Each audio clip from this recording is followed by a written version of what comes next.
Greeting to Sir Hazel. So before we start our presentation, let us introduce ourselves first. My name is Lawrence Spitanis. And my name is Brian Don Adam Donny Paul. And my name is Sofia Karunisa binti Matasir. And today we're going to discuss about Malaysian Education Blueprint. Hello and greetings. My name is Brian Don Adam Donny Paul, and today I'm with my friend Laurentius, thank you for inviting me, Brian. You're very welcome. So today we're going to talk about the education policy. So, Lawrence, can you tell me about anything about the education policy? Thank you, Brian, for the question. So, as we know, today we're going to talk about the MEB.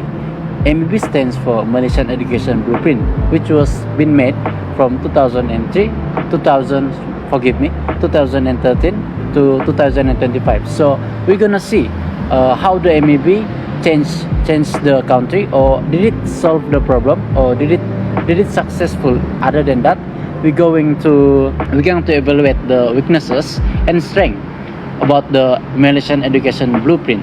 So on this night, we're going to elaborate more deeply and detail about the MEB blueprint. And lastly, we're going to see what is the recommendation and solution that we can give to solve the problem that MEB faces. Okay, thank you. But Laurentius, I actually did a bit of research about this education policy, or the Pelan Pendidikan Pembangunan Malaysia thing. And what I can see is, even though this policy has become a perfect guide for educators or for the government to achieve a national level of education quality, but this policy seems to still face a lot of obstacles to achieve its goal.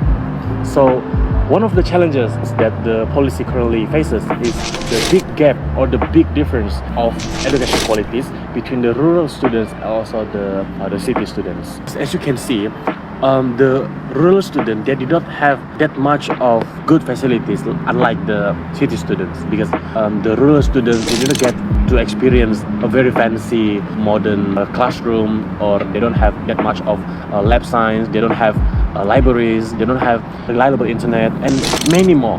The policy education also face another challenges, which is the quality teaching and also the competency of the teachers. The teachers in Malaysia, some of them are quite unmotivated to improve the quality teaching. Some of them might be busy, might have full schedule, busy with curriculums and many other things that besides of teachings.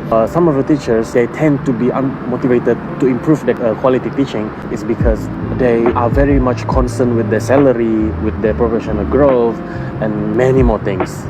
So another challenges that this policy currently also facing is about overemphasizing standardized exam and rote learning, or what we call as memorizing learning.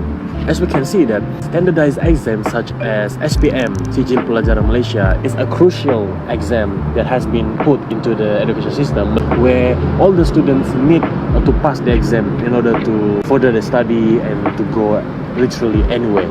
This indirectly have already put a lot of pressure to the students, because their perspective and focus will be like all they need to do is just get good grades so they can study, so they can go to work, so they can get good jobs. Even though the Pelan Pendidikan Pembangunan Malaysia, this education policy has already encouraged the educators to emphasize more on the whole person education, or holistic education, where it just focused about the critical thinking and also creativity and many more.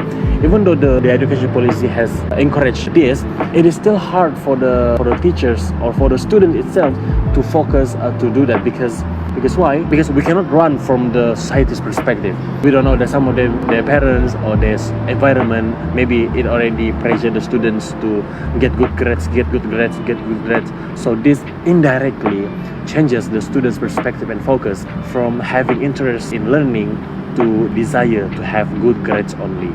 So I think this is all the challenges that this education policy are currently facing. Okay, so another thing that I want to add a presentation today is about the MEP policy objective. There is 3 objectives that MEP has aligned for us, which is first one is to understand and know what is the challenges in education specifically for Malaysia. And the second objective MEP Malaysia aim to put a vision and ambition that support Malaysian education system. The third objective is the transformation program. So, Sophie, what do you think about the policy strategies? Can you explain more about it? Malaysian Education Blueprint is a bold vision to make our national education system more inclusive, competitive, and future-ready. Do you know that achieving universal enrollment from preschool and through secondary school, that ensuring that every child has the affordable access to high-quality education, that also aims to nurture value-driven citizen, that individual grounded in ethics, national identity, and social unity.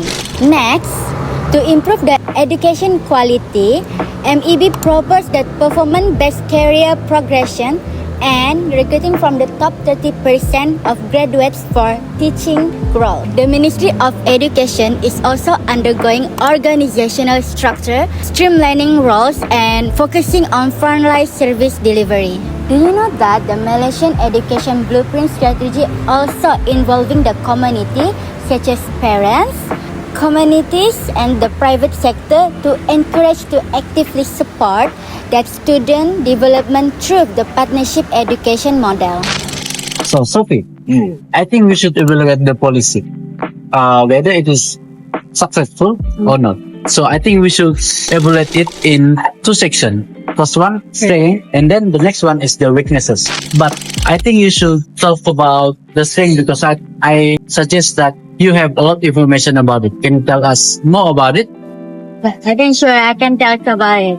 In that case, Malaysian Education Blueprint, that means that assess how effectively the policy reforms have been carried out, whether they are truly transforming Malaysian education system. Firstly, the Malaysian Education Blueprint adopt an outcome-based challenge, the budgeting approach, that every program must show clear, measurable, and especially in student learning outcomes. Secondly, the blueprint require annual monitoring and evaluation for all initiatives. It means that Ministry of Education allowed to make the evidence-based decision to improve our ending program that don't meet the expectations. Next, Malaysian Education Blueprints uphold the transparency and accountability by releasing public annual reports.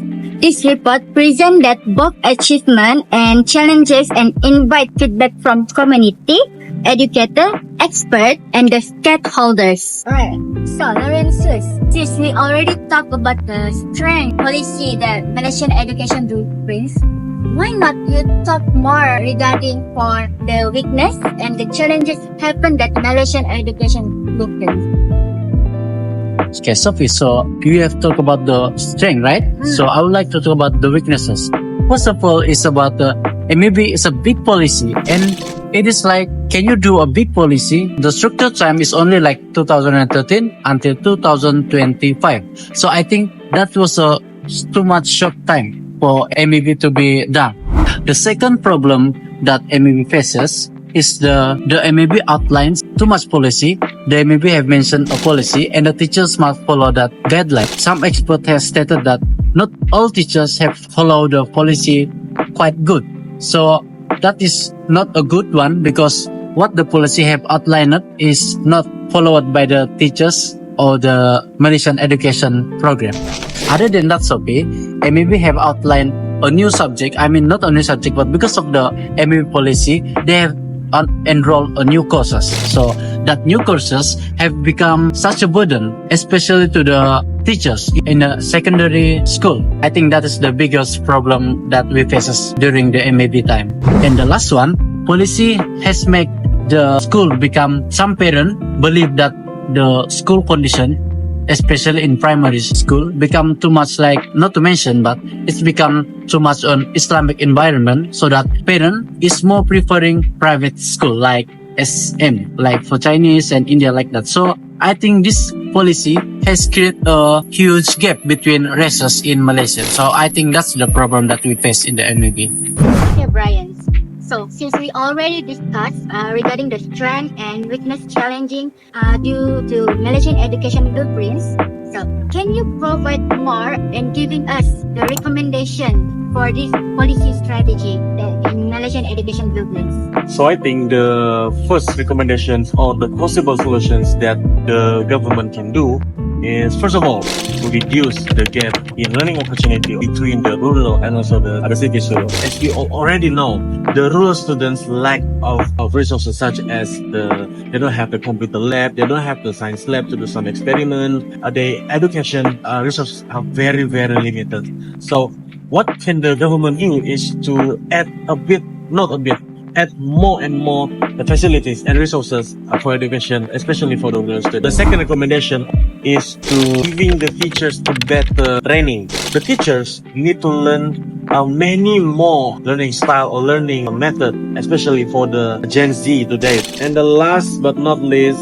the recommendations and the possible solutions that the government can do is to reduce the overemphasizing or overfocus on the standardized exam or memorizing or rote learning thing. This can be done by using another different types of assessment, not just tests where the students just sit around and answer question. So what I mean by using different types of assessment is the students can do some group, maybe can do some group projects. They can form in a group and work on a project. They can also do some practical tests where they are involved in hands-on activities. This is crucial for the students to enhance their critical thinking skill, their decision-making skill, their leadership skills, their creativity. All of this should be encouraging more on the students to improve these skills.